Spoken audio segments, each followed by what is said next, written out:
नमस्ते दोस्तों, आज इस वीडियो में हम बात करेंगे HIL के ऊपर, यानी कि हैदराबाद इंडस्ट्रियल लिमिटेड। इसका ये फुल फॉर्म है। बिल्डिंग मटेरियल्स वगैरह बनाता है, जो सीमेंट के क्या बोलते हैं, जो पतरे वगैरह रहते हैं, पाइप्स वगैरह हो गए, ये सारे प्रोडक्ट बनाता है। अभी हमारे एक भाई ने कमेंट किया था, वीडियो में हम जानने की कोशिश करेंगे कि स्टॉक इतनी बुरी तरह क्यों गिरा है, रीज़न क्या है और मेरा क्या व्यू निकल के आता है इस स्टॉक के ऊपर। इस वीडियो में हम जानने की कोशिश करेंगे। हमारे एक भाई ने मतलब बहुत टाइम से वो बेचारे कमेंट कर रहे थे, पर देखो इसकी ज़्यादा डिटेल नहीं थी, इसके लिए मैं वीडियो नहीं बना पा रहा था कि भाई मतलब कुछ मिल ही नहीं रहा था, इसका डिटेल न्यूज़ में भी नहीं था। बट थोड़ा अभी समझ में आ रहा है कि स्टॉक का प्राइस क्यों गिरा है।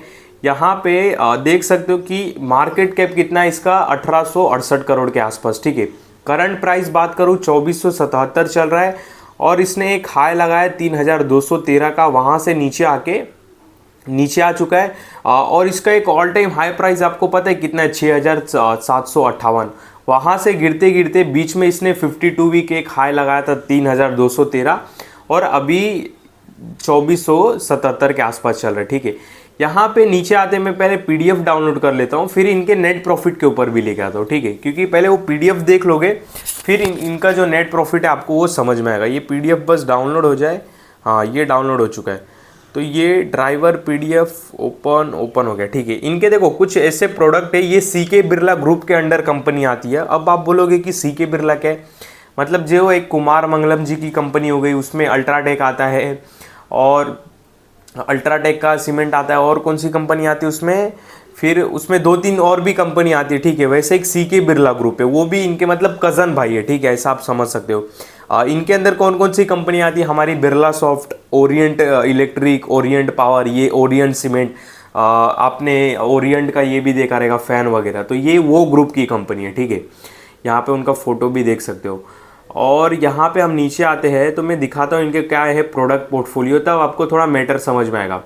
Pipe and fitting, water tanks, putty, ये सारे कुछ इनके पास पॉलीमर सोल्यूशन पड़े हैं। रूफ टॉपिंग सोल्यूशन, यानी कि रूफ टॉपिंग में कौन कौन से इनके पास प्रोडक्ट है।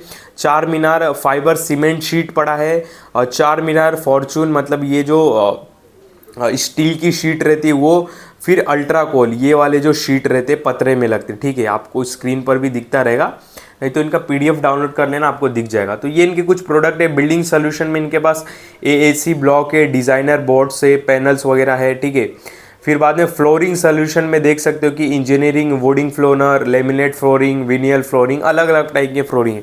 तो ये इनके कुछ प्रोडक्ट पोर्टफोलियो। ठीक है, अभी इनका जो 100% बिजनेस है उसमें से 60% तो इंडिया से आता है, 40% बाहर से आता है।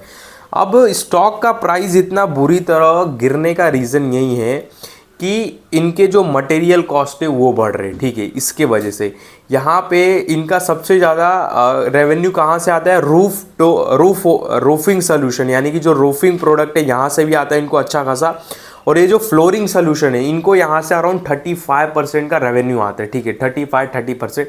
तो सबसे ज़्यादा रेवेन्यू आने वाले सेगमेंट के जो मटेरियल्स है, मटेरियल कॉस्ट बढ़ने के वजह से इनके लफड़े हो गए। ठीक है, और ये जो पाइप्स वगैरह है इनकी तो पहले ही हालत टाइट है, क्रूड ऑयल महंगा होने के वजह से। ठीक है, केमिकल के प्राइस बढ़ने के वजह से ये एस्ट्रल जैसी जो टॉप क्लास कंपनी है, जो PVC पाइप वगैरह मतलब यही सारे काम करती है पाइप्स वगैरह से लिए, उनकी खुद ही हालत टाइट है। वो लीडर है मार्केट के, एस्ट्रल, जाके देखो आप एस्ट्रल का चार्ट उठाओ। तो ये तो भाई इतनी छोटी कंपनी है, समझे बात को। तो मेन लफड़ा वही है, महंगाई वाला। ठीक है, महंगाई बढ़ने के वजह से मतलब मटेरियल कॉस्ट, इनको दिक्कत हो गई है। रेवेन्यू तो जनरेट कर पा रहे पर प्रॉफिट ही नहीं कमा पा रहे। ठीक है, OPM ही नहीं जनरेट हो रहा इनका। और बाद में इनका जो रेवेन्यू बाहर से आता है अराउंड 40% के आसपास। ठीक है, तो 40% के आसपास जो इनका बाहर आता है ना रेवेन्यू, अब यूरोप वगैरह के देशों से आता है। अब वहाँ भी महंगाई बढ़ गई है और वहाँ भी कॉस्ट वगैरह ऑफ कोर्स बढ़ी जाएगी। तो मेन इनका यही सारा लफड़ा हो गया।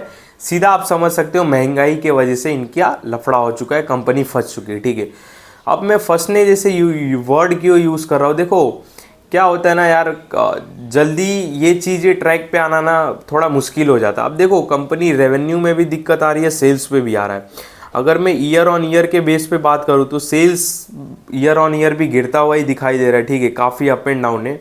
और यहाँ पे ये देखो क्वार्टर एंड क्वार्टर में आपको एक चीज़ दिखाता हूँ कि सितंबर 2024 जो लेटेस्ट क्वार्टर था उसमें उन्होंने नेट प्रॉफिट 15 करोड़ दिखाया है, इसमें दिखाया गया है, ठीक है, दिखाया गया है, ना कि आया है। आप ध्यान से सुनो मेरे वर्ड्स में क्या बोल रहा हूँ। तो सितंबर 2024 में इनका नेट प्रॉफिट था 15 करोड़ और ये दिखाया गया नेट प्रॉफिट है। इसमें आपको टैक्स देखोगे ना, टैक्स कितना दिखाई दे रहा है, -135%, यानी कि इन्होंने उल्टा टैक्स से पैसा क्लेम करके नेट प्रॉफिट अपना बढ़ा दिया है। बाकी एक्चुअल देखे तो प्रॉफिट आफ्टर टैक्स इनका प्रॉफिट बिफोर टैक्स इनका प्रॉफिट है 6 करोड़ का, पर यहाँ पे नेट प्रॉफिट 15 करोड़ निकल के आ रहा है। रीज़न क्या है कि इन्होंने उल्टा टैक्स से पैसा क्लेम कर दिया है और टैक्स से पैसा क्लेम करने की वजह से क्या हो गया, इनका नेट प्रॉफिट बढ़ता हुआ दिखाई दे रहा है, ठीक है। ये रीज़न है कुछ इनके। बाद में देख सकते हो कि इधर ओपीएम भी जनरेट करना इनको मुश्किल हो रहा है। ओपीएम 5% का, ठीक है, माइनस है वो भी, समझ रहे हो आपको बात को। तो भाई कुछ यही सारे लफड़े देख सकते हो कि ओपीएम इनको जनरेट करने में भी दिक्कत हो रहा है। 2%, 6%, -5%। सितंबर का क्वार्टर तो सबसे बेकार था, ठीक है। ऑपरेटिंग प्रॉफिट मार्जिन नहीं ये जमा मतलब इनको आ रहा है, तो ये बहुत दिक्कत हो गया। और हाँ ये देखो, बाप रे बाप, इनको ये सितंबर के क्वार्टर में अदर इनकम से इनको 101 करोड़ आया था, तब जाके नेट प्रॉफिट 15 करोड़ दिखाई दे रहा है, नहीं तो बहुत लफड़े। बाकी ये कुछ आपको जो दिखाई दे रहे हैं ना भाई, नेट प्रॉफिट -7 करोड़, ये दिसंबर 2023 का जो क्वार्टर है, ये और भी माइनस आ सकता था, बट इन्होंने टैक्स से उल्टा पैसा क्लेम कर दिया जिसकी वजह से इनका नेट प्रॉफिट -7 आया है। मतलब अगर ये नॉर्मल टैक्स पे करते अराउंड 25-28% भरना रहता है, ठीक है, अलग सेक्टर का अलग हो सकता है, पर मैं जनरली 25 पकड़ के चलता हूँ। तो नॉर्मल ये 25 पकड़ते ना इधर, तो मेरे को लगता है ये नेट प्रॉफिट और माइनस आता था, ठीक है। तो वही दिक्कत है, बिज़नेस नहीं, मतलब बिज़नेस नहीं ढंग से चल रहा है। मटेरियल कॉस्ट वगैरह बढ़ने से बाहर के देशों से भी अराउंड इनको अच्छा खासा रेवेन्यू आता है, और वहाँ पे महंगाई दर, इन्फ्लेशन वगैरह आप बोल सकते हो, जिसके वजह से इनको दिक्कत हो रहा है, ठीक है। तो यही सारे सब बातें हैं। अब इसमें देखो बोले ही क्या यार, मतलब कुछ बोल नहीं सकते, अपने हाथ में तो है नहीं बिजनेस, ठीक है। प्रॉफिट ग्रोथ लास्ट 3 ईयर का -50%, और टीटीएम बेस पे बाप रे बाप 270। हालत बहुत ख़राब है इनकी। अच्छा खासा ये है इनके पास रिजर्व है, पर बोरिंग्स यार बहुत तेज़ी से बढ़ा है। ये भी गलत है। अब बोरिंग्स देख रहे हो, रिजर्व इन्होंने 1200, इनका अगर मैं अरे बाप रे बाप, मार्च 2023 से लेके सितंबर 2024 तक इनका रिजर्व ऑलमोस्ट उतना ही है, 1236 से कितना 1270, पर कर्जा बोले तो 432 से 940 करोड़ हो गया। मतलब कर्जा ऑलमोस्ट डबल हो रहा है, पर रिजर्व नहीं बढ़ रहे, ठीक है, दिक्कत वाली बात है। बाकी फिक्स असेस्ट बढ़ रहे, फिक्स असेस्ट बढ़ने से क्या मतलब जब धंधा ही नहीं हो रहा है इनका, ठीक है। मेन बात ये, यहाँ पे एफआईज भी माल बेचते जा रहे हैं और पब्लिक के पास दबा के माल पड़ा है 50%। और ये आपको पता है जिस टाइम पब्लिक ने ये होल्डिंग बढ़ाई है ना 48 से 47 से 50%, वो टाइम पे मेरे ख्याल से स्टॉक बहुत चर्चे में था। न्यूज़ के बेस पे लोगों ने उठाया रहेगा और ये नहीं देखा रहेगा कि भाई जो ये सेक्टर में घुस रहे, ठीक है, मतलब जो सेक्टर में ये बाइंग कर रहे उस सेक्टर में कुछ चैलेंजेस रहते, ठीक है। मटेरियल कॉस्ट हो गया, ग्लोबली कितना है माल बेच रहे सर, ठीक है, ये सारे कुछ चैलेंजेस रहते। तो लोगों ने नहीं देखा रहेगा और लोगों ने ख़रीदा रहेगा माल, और लोग फंस गए रहेंगे बेचारे, ठीक है। तो इसके लिए मैंने देखो ये सारे दुख दर्द के वजह से, मतलब ये जो दुखी दर्द है ना देखा जाए नए इन्वेस्टर के लिए, अच्छा ये मेरा दूसरा यूट्यूब चैनल चालू है तो ये छोड़ दो। तो एक अभी मेरा जो मतलब यूट्यूब चैनल पे मैंने वीडियो पोस्ट किया था, उसमें बताया था कि नए लोगों को कौन से सेक्टर में जाना चाहिए, वो वीडियो जाके देखो। मैंने इसके लिए वो वीडियो बनाया था। ये जो दुख दर्द है ना, मतलब ये सारे सेक्टर में ये हमको ना झेलना पड़े, इसके वजह से वो मैं वीडियो बनाया कि भाई नए लोगों को कौन से सेक्टर में जाना चाहिए। देखो सेक्टर ये भी अच्छा है बिल्डिंग मटेरियल्स वगैरह का, और पर ये कैसा थोड़ा हैवी हो गया, मतलब ये बोले ना, मतलब ये ऐसा बिजनेस हो गया कि कंट्री की अगर ग्रोथ हो रही है और सब चीज़ अच्छा है, मतलब सब चीज़, अगर मान लो कि रियल्टी सेक्टर अच्छा है, मतलब ये बिल्डिंग्स मटेरियल्स इससे रिलेटेड पाइप्स वगैरह, जब ये सेक्टर अच्छा है मतलब समझो सभी सेक्टर अच्छे, क्योंकि ये हैवी वाले सेक्टर है, ठीक है। लोग इसमें अगर इन्वेस्टमेंट कर रहे हैं, ये खर्चा कर रहे हैं, मतलब लोगों के पास दवा के पैसे, ठीक है। तो ये एकदम अपर लेवल पे आ गया ये सेक्टर, तो इसमें थोड़ा लफड़ा है, समझे आप बात को। तो यही सारी बातें रहती। देखो चार्ट पैटर्न भी कुछ देख के मतलब ही नहीं है, क्या ही देखे, यहाँ पे एक ही रेंज में बहुत टाइम से ये घूम रहा है। अगर मैं देखूँ, इसके लिए मैंने वो वीडियो बनाया था कि जो नए लोग हैं ना, कौन से सेक्टर की ओर उनको ध्यान देना चाहिए, मैंने उसमें बताया था। ठीक है, ये देखो, ये एक ही रेंज में फंसा है। बहुत मतलब बेकार है चार्ट पैटर्न भी, मतलब बोल सकते हो कुछ उम्मीद नहीं दिखाई दे रही है। अब ये यार है पूरा नीचे। ठीक है, अब नया रैली बोले कुछ बड़ा रैली तो 3200 के ऊपर चले तब, 3200 के ऊपर चले तब अराउंड ये निकल के आएगा। 3200 के आसपास आए तब। अभी तो पूरा डाउन साइड है, पूरा नेगेटिव साइड स्टॉक चल रहा है। ठीक है, देखो यार, इसमें कुछ अपन उतना नहीं बोले ही क्या, मतलब बिजनेस तो अपन कर नहीं रहे। ठीक है, बिजनेस कंपनी कर रही है।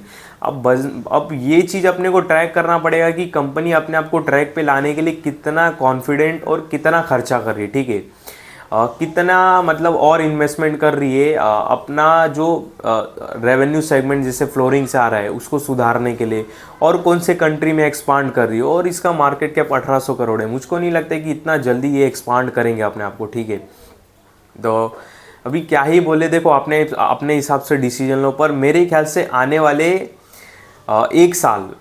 एक साल इसके लिए नेगेटिव रहने वाले, मैं ऐसा बोल सकता हूँ। बट इसका भी कोई कंफर्मेशन नहीं है, क्या पता 6 महीना ही नेगेटिव रहे। पर हाँ, आने वाले समय इसके लिए नेगेटिव है। बुलिश होने की इस पर बहुत ज़रूरत ही नहीं है। नया कुछ बोले, कुछ नया रैली होगा, कुछ बड़ा गेम होगा इसमें, एकदम बड़ा, मतलब बोल सकते हो कि एक 100% की अगर रैली देगा तो वो 3200 के ऊपर ही दिखाई देता है चार्ट पैटर्न के हिसाब से। बट चार्ट पैटर्न भी कब सुधरेंगे, जब इनका बिजनेस सुधरेगा। ठीक है, तो कोई भी क्वार्टर अच्छा नहीं है। देखो, जो डिसीजन लेना अपने हिसाब से ले सकते हो, बट आने वाले समय इसके लिए बहुत नेगेटिव दिखाई दे रहा है। और इसके लिए मैं बार बार चिल्ला के बोलता हूँ, जिसका मार्केट कैप 1800-1900 करोड़ है, ऐसी कंपनियों में ना काम करिए, अच्छे ही मार्केट कैप वाली कंपनियों में काम करिए। ठीक है, और मैंने बहुत सारे ऐसे वीडियो बना के रखे। बाकी इस वीडियो में कोई आपको बाय सेल का कॉल नहीं, ध्यान देना। जो भी मैंने बातें बताई, स्टॉक का नाम बताया, केवल समझाने के लिए बताया। बाकी मेरे इस वीडियो में आपको किसी भी तरह का बाय सेल का कॉल नहीं है। इस बात का आप बहुत बहुत ध्यान देना।